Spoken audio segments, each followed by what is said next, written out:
ഒരിടത്ത് നീലനിറമുള്ള ഒരു വലിയ കടലിന്റെ അടുത്തുള്ള ഒരു കൊച്ചു തീരദേശ ഗ്രാമത്തിൽ ഇതുവും അല്ലുവും എന്ന രണ്ടു കൂട്ടുകാർ താമസിച്ചിരുന്നു. ഇതുവിന് കടലിനെയും അതിലെ ജീവികളെയും കുറിച്ച് പഠിക്കാൻ വലിയ ഇഷ്ടമായിരുന്നു. അല്ലുവിനാണെങ്കിൽ കടലിൽ നിന്ന് കിട്ടുന്ന കല്ലുകളും ചിപ്പികളും ശേഖരിക്കാനും അവയുടെ കഥകൾ കേൾക്കാനും വലിയ താൽപ്പര്യമുണ്ടായിരുന്നു.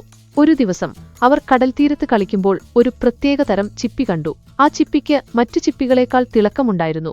അതിൽ നിന്ന് ഒരു നേർത്ത സംഗീതം കേൾക്കുന്നുണ്ടായിരുന്നു. അല്ലു ആ ചിപ്പി ചെവിയോട് ചേർത്തു. ഇതിൽ നിന്ന് ഒരു പാട്ട് കേൾക്കുന്നുണ്ടല്ലോ ഇതു, അവൻ അത്ഭുതത്തോടെ പറഞ്ഞു.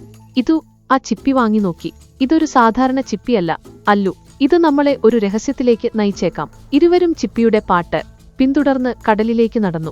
കടലിൽ ഇറങ്ങിയപ്പോൾ ചിപ്പിയുടെ പാട്ട് കൂടുതൽ വ്യക്തമായി. അതവരെ ആഴക്കടലിലേക്ക് നയിച്ചു. പെട്ടെന്ന് അവർക്ക് മുന്നിൽ ഒരു വലിയ പാറ പ്രത്യക്ഷപ്പെട്ടു. പാറയുടെ മുകളിൽ ഒരു നീലനിറമുള്ള ഞണ്ട് ഇരിപ്പുണ്ടായിരുന്നു. ഞണ്ട് ഒരു കടങ്കഥ പറഞ്ഞു. ഞാനില്ലെങ്കിൽ കടലിലെ ജീവികൾക്ക് വെള്ളം കിട്ടില്ല.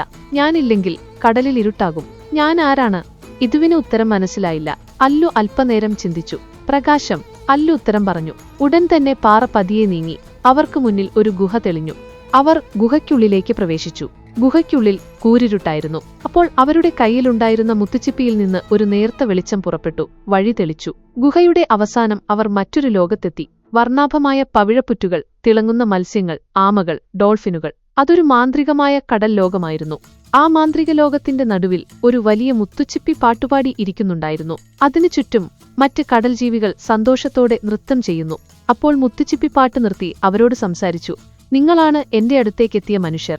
ഈ കടലിലെ മാന്ത്രിക ശക്തി കുറയുകയായിരുന്നു. കടലിനെ രക്ഷിക്കാൻ നിങ്ങൾ എന്നെ സഹായിക്കണം. ഞങ്ങൾ എങ്ങനെയാണ് സഹായിക്കുക? ഇതു ചോദിച്ചു. മുത്തുച്ചിപ്പി പറഞ്ഞു. ഈ കടലിലെ ഒരു ഭാഗത്ത് ഒരു ദുഷ്ടൻ അവന്റെ വിഷം കലർത്തുന്നുണ്ട്. ആ വിഷം മാറ്റാൻ ഒരു പ്രത്യേക തരം കടൽപ്പായൽ വേണം. അത് ഏറ്റവും ആഴത്തിലുള്ള ഭാഗത്തുണ്ട്. അത് കണ്ടുപിടിച്ച് നിങ്ങൾ ഇവിടെ കൊണ്ടുവരണം. ഇതുവും അല്ലുവും ഭയമില്ലാതെ ആഴക്കടലിലേക്ക് യാത്ര തുടർന്നു. അവിടെ ഒരുപാട് അപകടങ്ങൾ പതിയിരിപ്പുണ്ടായിരുന്നു. കൂർത്ത പാറകൾ, വലിയ മത്സ്യങ്ങൾ. പക്ഷേ മുത്തുച്ചിപ്പിയുടെ പാട്ട് അവർക്ക് വഴി കാണിച്ചു, ധൈര്യം നൽകി. അവസാനം അവർ ആ മാന്ത്രിക കടൽപ്പായൽ കണ്ടെത്തി. അവർ കടൽപ്പായലുമായി മുത്തുച്ചിപ്പിയുടെ അടുത്തേക്ക് തിരികെ എത്തി. മുത്തുച്ചിപ്പി ആ കടൽപ്പായൽ തന്റെ വായിലാക്കി പാട്ടുപാടാൻ തുടങ്ങി. പതിയെ പതിയെ കടലിലെ വിഷമെല്ലാം മാറി. വെള്ളം പൂർണ്ണമായും ശുദ്ധമായി. കടൽ വീണ്ടും തിളക്കമുള്ളതായി. കടൽ ജീവികൾ സന്തോഷത്തോടെ നീന്തിത്തുടങ്ങി. മുത്തുച്ചിപ്പി ഇരുവരെയും അഭിനന്ദിച്ചു. നിങ്ങളുടെ ധൈര്യവും പ്രകൃതിയോടുള്ള സ്നേഹവുമാണ് ഈ കടലിനെ രക്ഷിച്ചത്, അത് പറഞ്ഞു. നിങ്ങൾ ഈ കടലിന്റെ യഥാർത്ഥ കാവൽക്കാരാണ്. ഇതുവും അല്ലുവും സന്തോഷത്തോടെ ഗ്രാമത്തിലേക്ക് തിരികെ എത്തി. അവർ കടലിന്റെ രഹസ്യത്തെക്കുറിച്ച് ആരോടും പറഞ്ഞില്ല. പക്ഷേ അവർക്കൊരു കാര്യം മനസ്സിലായി. കടലിനെ സംരക്ഷിക്കേണ്ടത് അവരുടെ കടമയാണ്. അന്നുമുതൽ അവർ കടലിലെ മാലിന്യം നീക്കം ചെയ്യാനും കടൽ ജീവികളെ സംരക്ഷിക്കാനും മുൻപന്തിയിലുണ്ടായിരുന്നു.